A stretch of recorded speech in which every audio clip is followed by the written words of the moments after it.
네, 오늘 하나님의 율법에 관한 세 번째 마지막 시간인데요. 항목의 내용들은 굉장히 길고 예전과 다르게 두 페이지에 걸쳐서 기록되어 있습니다만 그 내용은 그렇게 생각보다 길지 않습니다.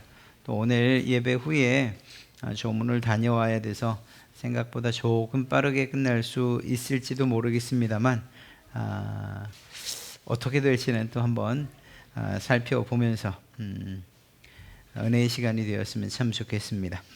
다섯 번째 항목인데요. 도덕법은 불신자들뿐만 아니라 의롭다함을 받은 사람들을 포함하는 모든 사람들을 그것에 순종하도록 영원히 의무지운다. 여기서 도덕법이라고 특히 나눈 이유가 무엇일까요? 율법을 이야기할 때 지난번 두 가지를 말했죠.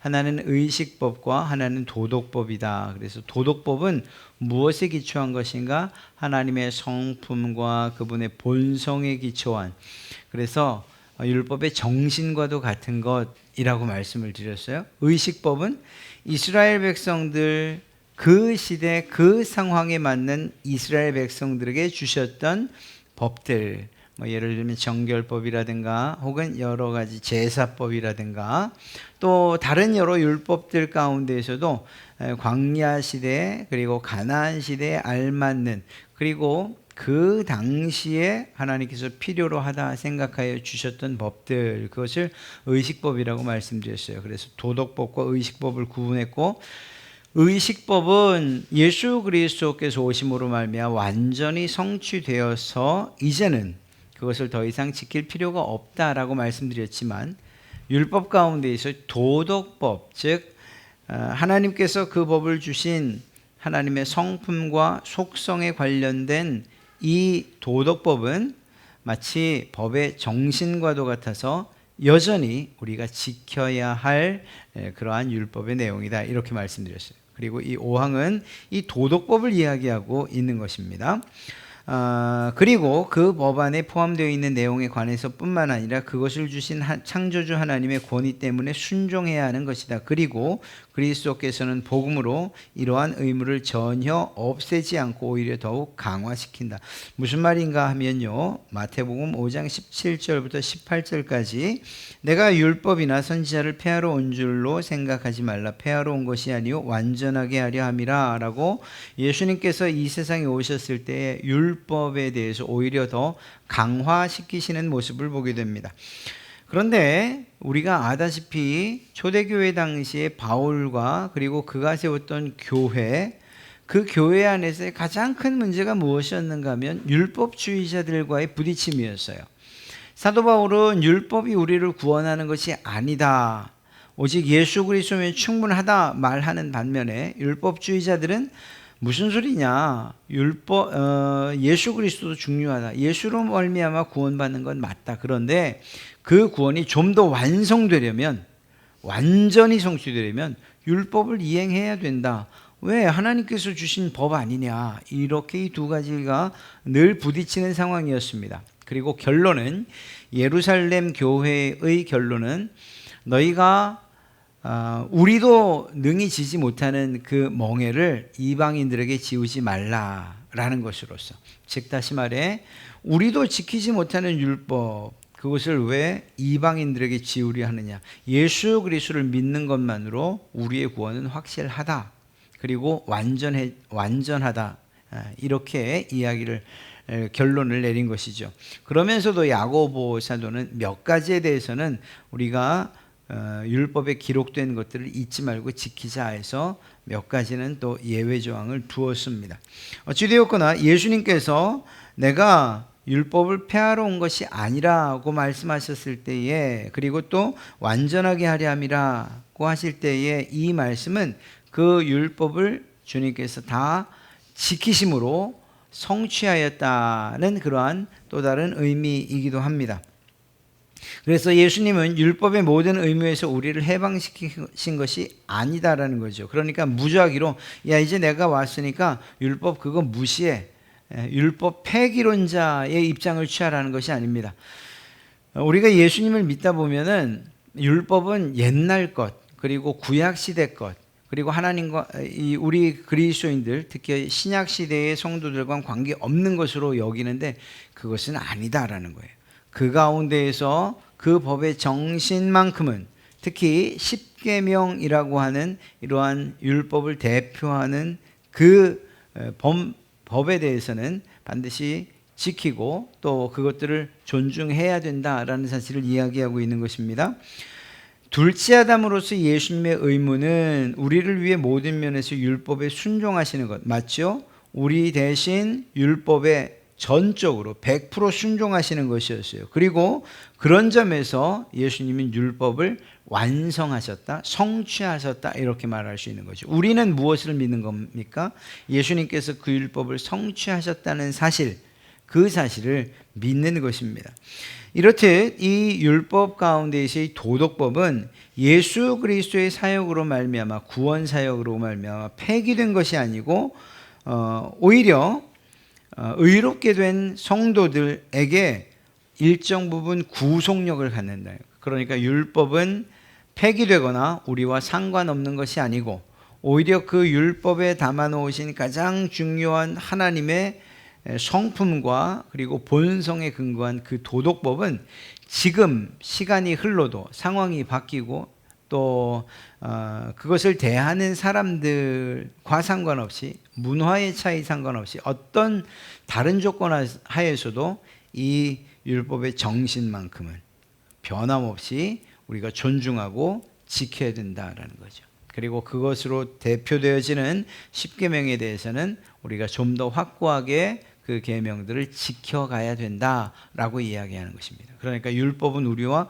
상관없는 것이 아니고, 만약 그것이 상관이 없다면, 그래서 불연속성을 가져야 된다면 그것은 의식법에 관한 것들, 그래서 그 시대에 1세기 유대인들에게 준 그러한 이 법에 대해서, 판결법에 대해서, 그리고 또 광야 생활 가운데 주셨던 정결법 등 이러한 몇 가지 예식법에 관한 부분들에 대해서는, 의식법에 관한 것에 대해서는 우리가 지킬 의무가 없으나, 그러나 큰 줄거리 안에서 이 법을 당신의 백성들, 이스라엘 백성들에게 주셨던 그 정신과 그리고 또 그 법 중심에 흐르는 하나님의 성품과 본성을 존중한다면, 그런 면에서는 우리는 이 율법을 여전히 하나님의 말씀으로 알아 존중해야 된다라는 이 사실을 이야기하고 있는 것입니다.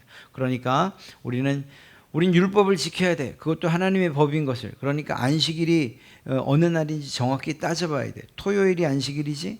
그리고 율법에서 일하지 말라 그랬는데 일이 대체 어느 경계까지가 일이고 아닌가를 따져봐야 돼. 우리가 힘드니까 이스라엘 백성들이 정해놓은 그 법을 우리도 따라야 하지 않을까? 이런 방식으로. 그리고 또 먹는 것에 대해서도 하나님이 부정하다, 정해놓으신 것이 있으니까 이젠 돼지고기 안 되고 비늘 있는 그러한 고기들에 관해서만, 장어 아무리 힘에 좋아도 안 돼 라고 말하는 이런 식으로의 율법을 신봉해서도 안 된다는 거예요. 반대로, 그렇지, 아까 말씀드린 것처럼, 그렇지, 율법은 구약의 것이지, 이제 예수님이 오셨는데 봐라, 예수님께서 구약 율법을 다 완성하심으로써 그 이제는 더 이상 우리에게 율법이 필요 없다고 말하잖아. 율법 폐기론. 그래서 이 구약 성경에 나오는 모든 율법들을 다 무시하거나 존중하지 않는 그러한 태도, 이것 역시 옳지 않다는 것입니다. 오히려 그 중간에서 버리고 정리해야 될 것들은 분명히 있어요. 그것들은 의식법에 관한 것이고, 그것과 상관없이 도덕법으로서 하나님의 성품과 본성이 담겨져 있는 그러한 명령들에 대해서는 여전히 우리가 존중하고 그 법을 지켜야 된다. 어찌 보면 좀 중립적인 것처럼 보이기도 하지만 실제로 하나님께서 우리에게 주신 그 법을 존중하고 그리고 지키려는 이러한 태도가 더 중요하다, 이렇게 이야기하고 있는 것입니다. 6항이 굉장히 길지요. 이것을 제가 좀 짧게 말씀을 드릴 거예요. 그런데 참 감사하게도 읽어보면 이게 무슨 내용인지는 충분히 알 수 있으실 만한 것입니다. 6항, 참신자들은 행위 언약으로서의 율법 아래 있지 않기 때문에, 다시 말해서 율법을 지키는 것으로서 구원받는 것이 아니다라는 거예요. 참신자는 행위, 우리가 행위로서, 공로로서 율법을 하나도 어김없이 지켜서 구원받는 것이 아니다라는 사실을 이야기하는 것입니다. 그렇기 때문에 그것으로 말미암아 의롭다함을 받는다거나 정죄함을 받지 않을지라도, 그러나 그것은 불신자에게뿐만 아니라 참신자들에게도 율법은 아주 유용한 것이다. 어떤 점에서 유용할까? 이제는 우리가 율법을 신봉하는 것은 아니지만 우리의 신앙과 우리의 믿음에 율법이 유용한데, 의미가 있는데, 도움이 되는데, 그러면 과연 어떤 부분에 있어서 도움이 될까? 단순하게 도덕법은 지키시오 라고 말하는 것뿐만 아니라 율법이 실제적으로 우리 그리스도인들에게, 신자에게 도움이 된다면 어떤 면에서 도움이 될까 하는 것을 살펴보려고 하는 것입니다. 그것은 첫째, 그것은 전반적으로 이제 서론 삼아 이야기하면 신자들에게 하나님의 뜻과 그들의 의무를 가르쳐주는 삶의 규칙으로서 그들이 따라 걸어야 가야 하는 방향을 제시해주고 의무를 부여해주기 때문이라는 거예요.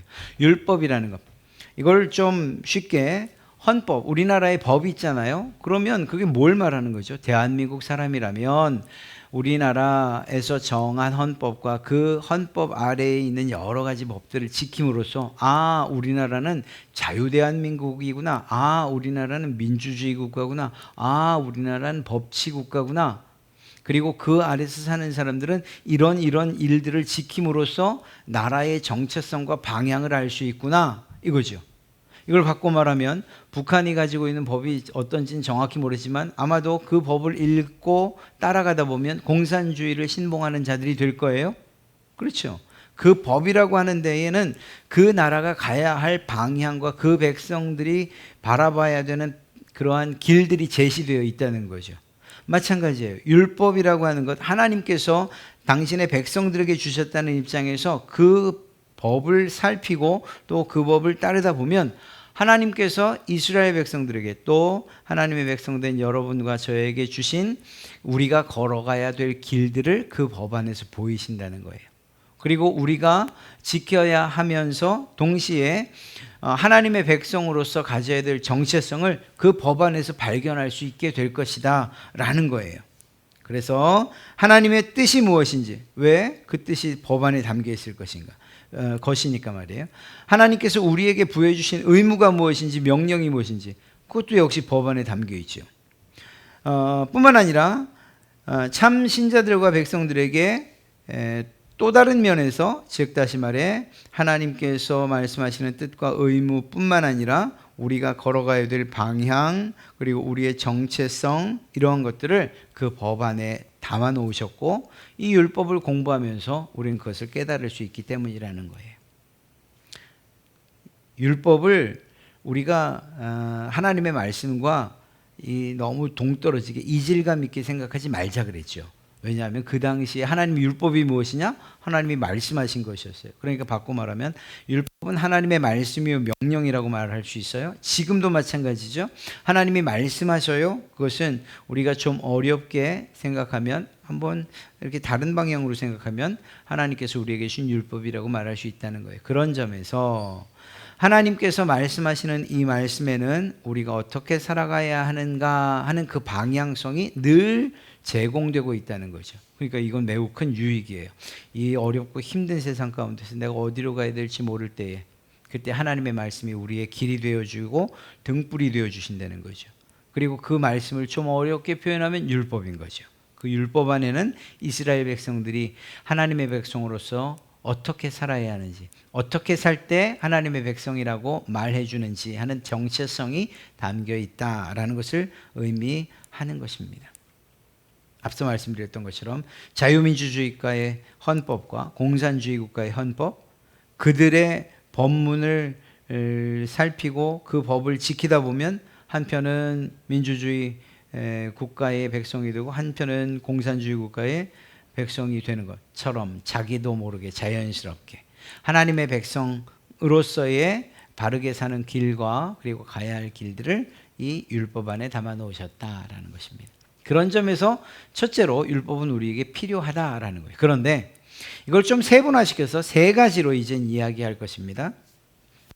제가 슬러시로 이렇게 세 가지를 나눠놨는데 그 첫 번째가 무엇인가 하면 또한 그들의 본성, 마음 그리고 삶에 있는 죄악된 오염을 발견하게 하고 율법으로 자신들을 검사함으로써 그들은 보다 더 죄를 깨닫게 되고 죄로 인해 겸비하게 되고 겸손이 낮아지게 되고 죄를 증오하게 되며 또한 그리스도와 그의 완전한 순종에 대한 필요성을 더욱 명백히 알게 된다. 이게 첫 번째예요. 두 번째, 율법이 죄를 금지한다는 차원에서 마찬가지로 중생한 자에게도 그들의 부패를 억제하는 데 유용하다. 그리고 율법의 경고들은 비록 그들이 율법에 경고되어 있는 저주로부터는 해방되었을지라도 그들의 죄가 마땅히 받아야 하는 것이 무엇인지, 그리고 그들이 이 땅에서 그들의 죄로 말미암아 어떠한 고통을 기대해야 되는지를 보여주고 있다. 두 번째 유익이고요.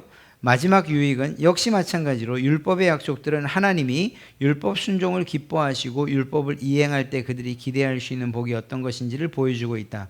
그렇지만 그러한 복들은 행위 언약으로서의 율법으로 말미암아 그들에게 합당하게 되는 것이 아니다. 그러므로 율법이 선을 권하고 악을 막기 때문에 사람이 선을 행하고 악을 삼가는 그것이 곧 그가 율법 아래 있고 은혜 아래 있지 않다는 증거가 되는 것이 아니다.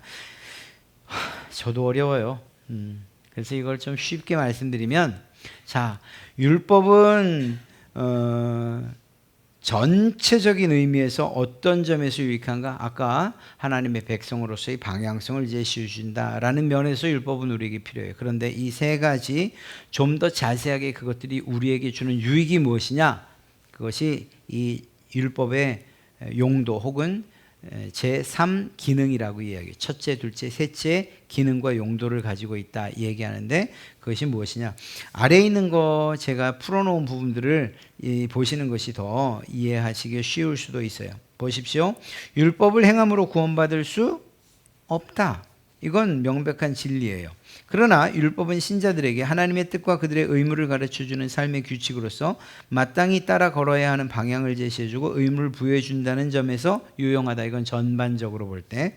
첫 번째 유용한 것이 무엇이냐? 그것은 바로 죄를 깨우치는 역할을 한다는 것이에요. 여러분, 어떤 할머니가 광화문 사거리를 그냥 차가 쌩쌩 지나는데 신경 안 쓰고 그냥 건너가지. 빨간불인데도 경찰이 붙잡았어요. 할머니가 한마디 해서 경찰이 아무 말도 할 수 없어요. 이게 뭐 잘못했나? 이러면 끝인 거예요. 무슨 말인가 하면 여러분들은 당연히 잘못했죠. 경찰도 당연히 잘못했죠. 법에 빨간불이면 건너면 안 돼요. 그건 당신을 위험하게 하는 일이기 때문에 자신을 지키는 입장에서도 빨간불일 땐 건너면 안 돼요. 이분이 그걸 몰랐어요? 그러니까 빨간불에 건너는 거예요. 누군가가 죄를 지었어요. 그런데 그게 죄라는 것을 어떻게 알 수가 있죠? 법에 규정이 되어 있기 때문에 아는 거예요. 도둑질하면 이건 죄예요. 그리고 어떤 것을 어떤 방식으로 도둑질하느냐, 또 사람에게 폭행과 피해를 입히고 도둑질하느냐 하는 이런 것, 또 죽이고 이 모든 것들에 따라서 법이 정한 그 형량이 달라지죠. 무엇을 의미합니까? 어떤 행동을 했을 때 이게 죄다 아니다를 규정해 주는 게 뭐죠? 기준이 되는 것이 그게 법이에요. 그리스도인으로서 삶을 살아갈 때, 하나님의 백성으로 살아갈 때에 어떤 일들을 했어요? 우상 숭배를 했어요. 하나님께서 그것을 법으로 규정해 놓지 않았어요? 그게 죄라고 말씀하지 않으셨어요? 그러면 이스라엘 백성들은 그것을 늘 하면서도 그게 죄인지 알지 못했을 거예요. 바꿔 말해 또 다른 면에서 그것이 죄라고 규정을 해 주셨어요. 그럼에도 불구하고 그들의 삶에 있어서 그것이 죄인지 모르고 계속 저질렀어요. 그러다가 어느 날 하나님께서 야 그건 죄야 라고 분명히 말씀해 주셨다는 사실을 깨닫게 되면 그때부터 아 이게 죄였구나 라는 사실을 깨닫는 거죠.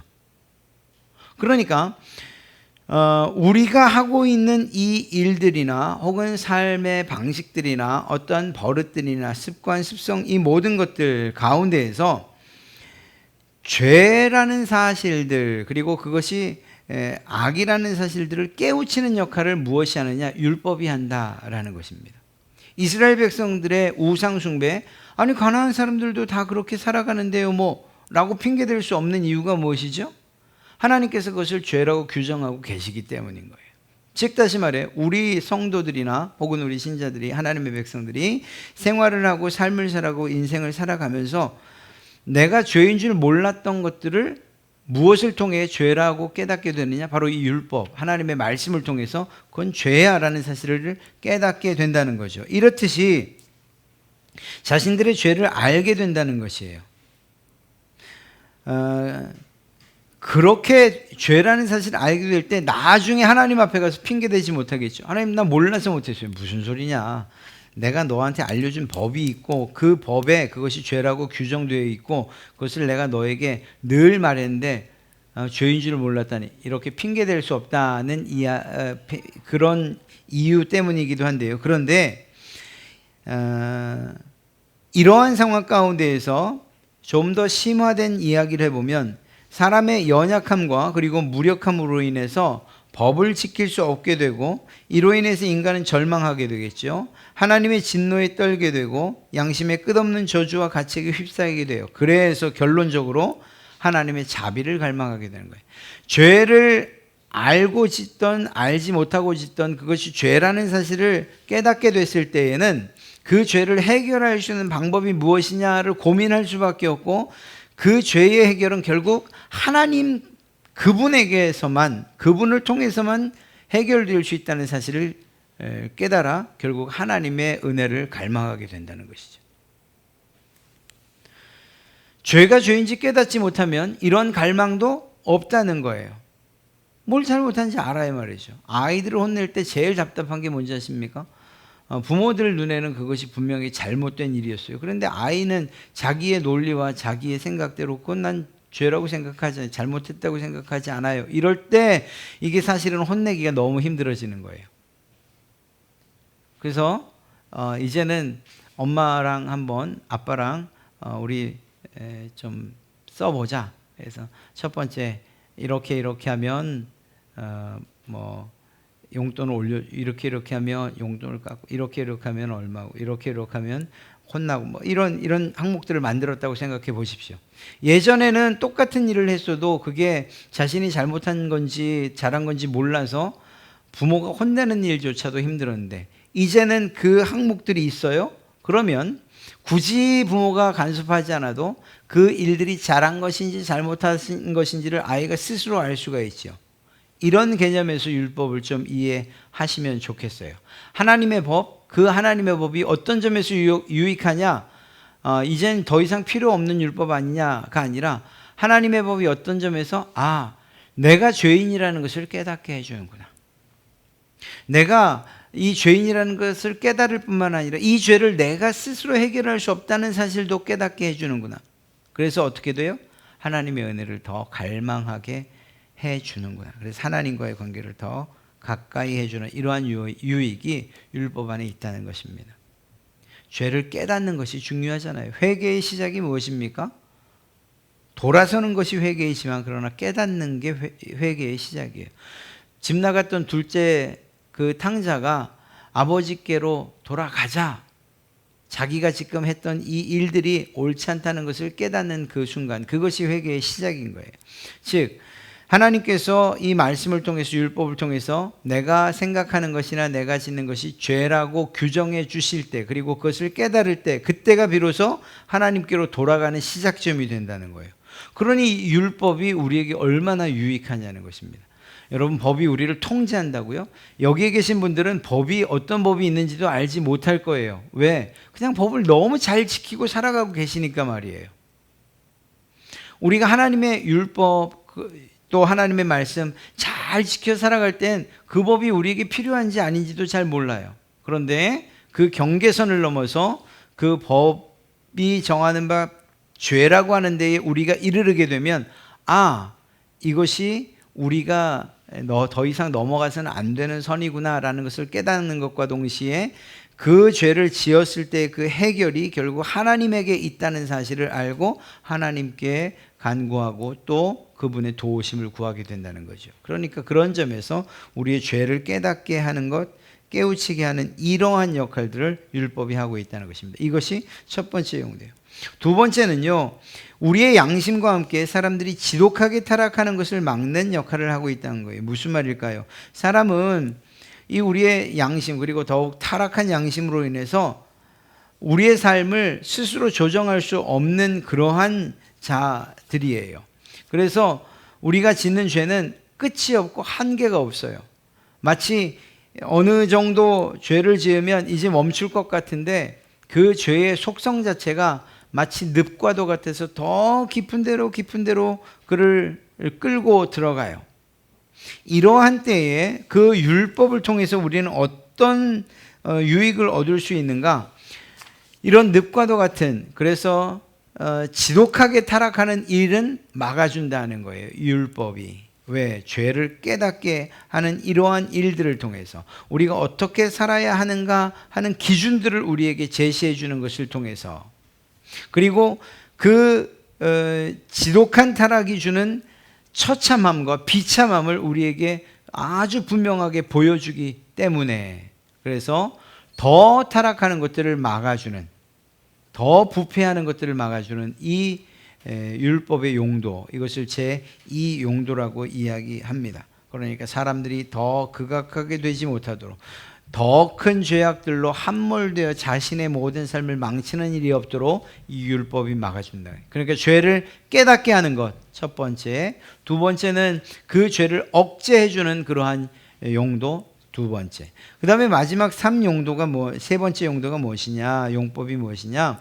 믿음으로 구원받은 자가 어떻게 하나님을 기쁘시게 할 수 있는가를 알려주는 거예요. 이건 좀 더 긍정적인 방향으로, 단지 우리의 죄에 대한 기준과 그리고 그것들을 규정해 주는 것뿐만 아니라 그것을 넘어서서, 그러면 하나님이 어떻게 할 때, 우리가 어떻게 살아갈 때 기뻐하시는가 하는 것들을 율법에서 발견한다는 거예요, 하나님의 말씀 가운데에서.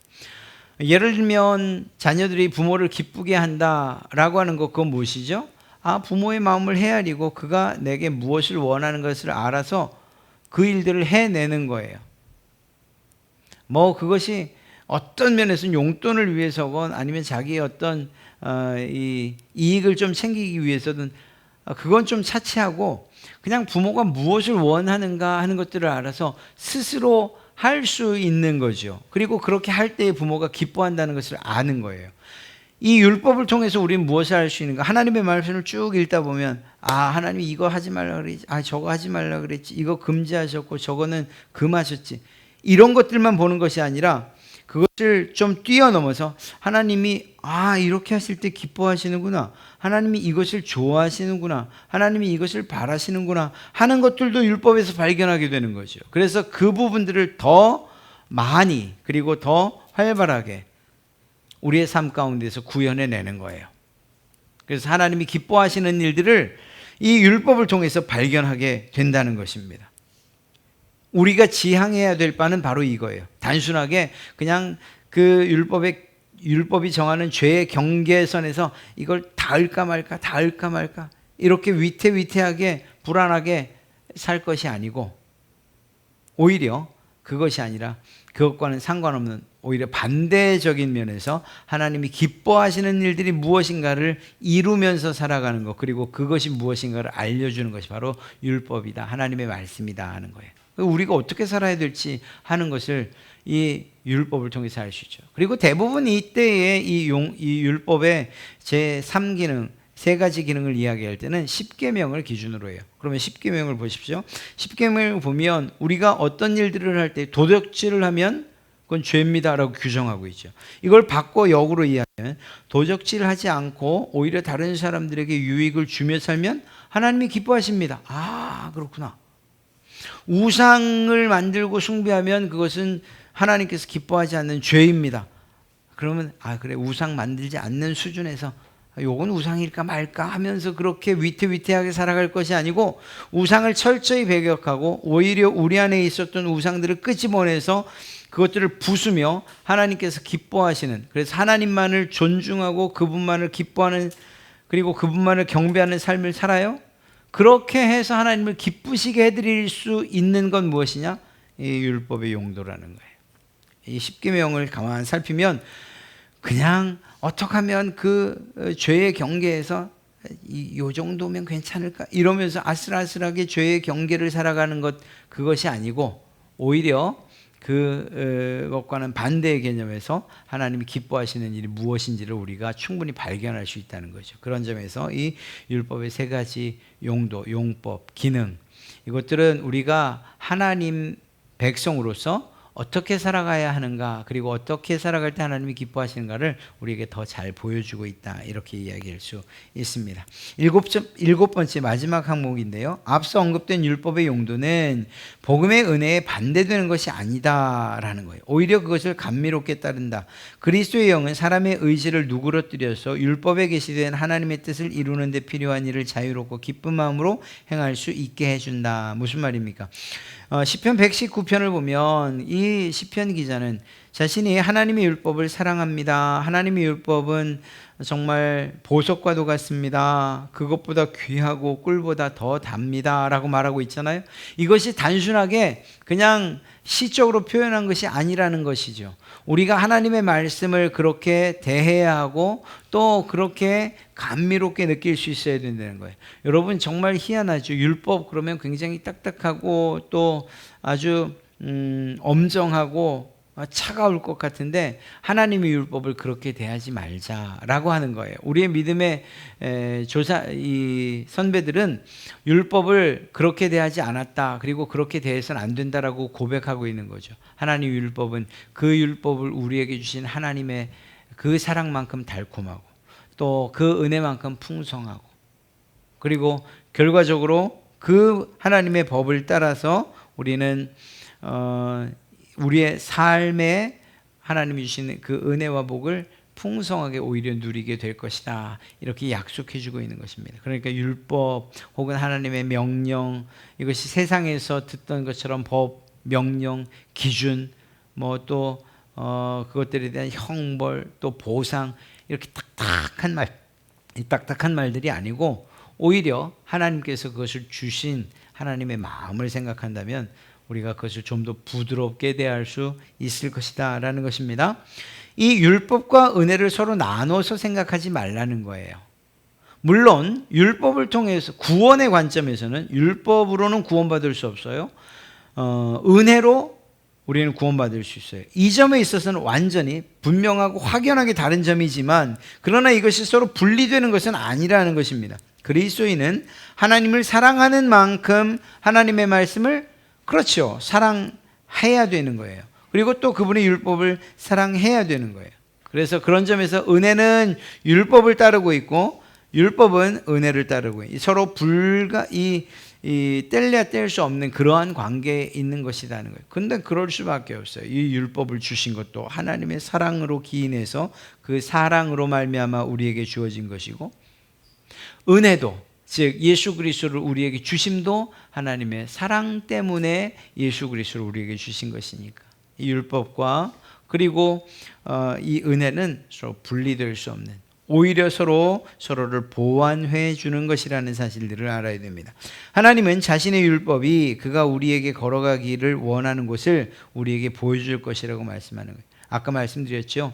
이 법을 통해서 오히려 법을 잘 아는 사람들, 그리고 그 법을 신봉하고 존중하는 사람들은 이 법이 가게 하는 방향을 따라서 걸어간다니까요. 그래서 더 철저하고 완전한 민주주의 법치국가의 일원으로 살아가게 하는 것처럼 더 확실하고 더 분명한 하나님의 백성으로서 살아가게 한다는 거예요. 이 율법을 무시하는 것이 아니라 율법을 존중하고 그 안에 있는 내용들을 깊이 묵상할 때 더욱 그렇다라는 것입니다. 무엇보다 하나님이 원하시는 것이 무엇이냐? 내가 너희에게 준 이 말, 그리고 이 법, 이것을 통해서 내가 너희에게 제시해 준 그 길들을 바르게 걸어가라, 이것을 원하시는 거예요. 그리고 그렇게 세상에서 빛과 소금의 역할을 감당하면서 살아라, 우리에게 주신 율법이 그 기능을 하고 있는 것이죠. 그러니까 이 법을, 하나님의 율법을 잘 지키고 마음속에 새기고 그것을 따라 살아갈 때에 다른 사람들이 하나님의 백성이 이 하나님의 백성은 이렇게 살아야 되는구나 뿐만 아니라 하나님이 그런 분이시구나 라는 사실들을 알게 되는 거죠. 정말 놀랍지 않습니까? 우리는 그저 법을 지켜 살아가는데 그 법을 지켜가는 사람에게서 아우라가 나오는 거예요. 하나님의 백성으로서의 아우라가. 저렇게 살아가는 것, 하나님의 백성이구나. 저 모습을 보니까 하나님이 어떤 분이신지 알고. 왜요? 그 율법을 만든 분이 하나님이시니까 말이에요. 하나님의 정신과 하나님의 마음과 그 모든 것들이 법 안에 담겨져 있고 그 법을 잘 구현해가며 살아가는 그 사람을 통해서 결국은 하나님이 세상 가운데 드러나게 되는 것이죠. 눈에 보이지 않는 하나님 어떻게 보냐고요? 바로 여러분들을 통해서 세상 사람들은 하나님을 보게 될 거예요. 더 정확히 말하면 하나님의 율법을 무시하지 않고 그분의 명령을 지켜 성실하게 이 세상 가운데 살아가는 여러분들을 통해서 사람들은, 하나님을 알지 못하는 사람들은 하나님이 어떤 분인가 하는 것을 알게 될 것이라는 사실입니다. 이러한 사실들을 생각하면서 율법 딱딱해, 이젠 필요 없어, 그것은 우리가 만지기도 대하기도 너무 차가워, 그러니까 은혜와 율법은 서로 함께 있을 수 없어, 우리에겐 은혜면 충분해 라고 말할 것이 아니고 오히려 그 율법이 우리에게 얼마나 하나님의 사랑을 잘 전달하고 있는지, 우리가 어떻게 살아가야 하는지를 잘 보여주고 있는지를 생각하면서 그 율법을 존중하고 그 율법을 따라서 살아가는 것, 이것이 우리가 마땅히 살아가야 될 삶의 방식이고 더 나아가 하나님을 존중하는 또 다른 한 방법이다라는 사실을 꼭 기억하십시오. 그래서 율법이라는 말이 나와도 성경에서 구약이든 혹은 신약이든 율법이라고 하는 말이 나와도 경직되거나 이건 마치 버려야 될 것, 빼버려야 될 것 이렇게 생각하는 것이 아니라 역시 하나님께서 나를 사랑하여서 주신 일이다. 그리고 물론 애초에 말씀드렸던 것처럼 의식법과 도덕법에 대한 이 구별은 우리가 분명히 해야 되고, 그래서 의식법을 너무 따르다가 율법 신봉주의자가 되거나 또 의식법을 버리는 것처럼 도덕법까지, 그래서 하나님의 법의 정신까지 버리는 일들을 통해서 율법 폐기론자가 되는 이러한 일들은 없어야 될 거예요. 그래서 율법, 우리에게 그렇게 어렵지 않은, 차갑지 않은, 오히려 하나님의 사랑이 듬뿍 담긴 그러한 법으로서 우리가 마음에 이해하고 또 그런 마음으로 성경을 읽는다면 결코 이 율법이라는 것이 우리에게 걸림돌이 되지 않을 줄로 믿습니다. 하나님의 말씀 그리고 그 법을 준행하고 따르는 것을 통해서 하나님께서 우리에게 원하시는 길들과 그 삶을 살아내시는 그러한 여러분 되시기를 주님의 이름으로 축복합니다.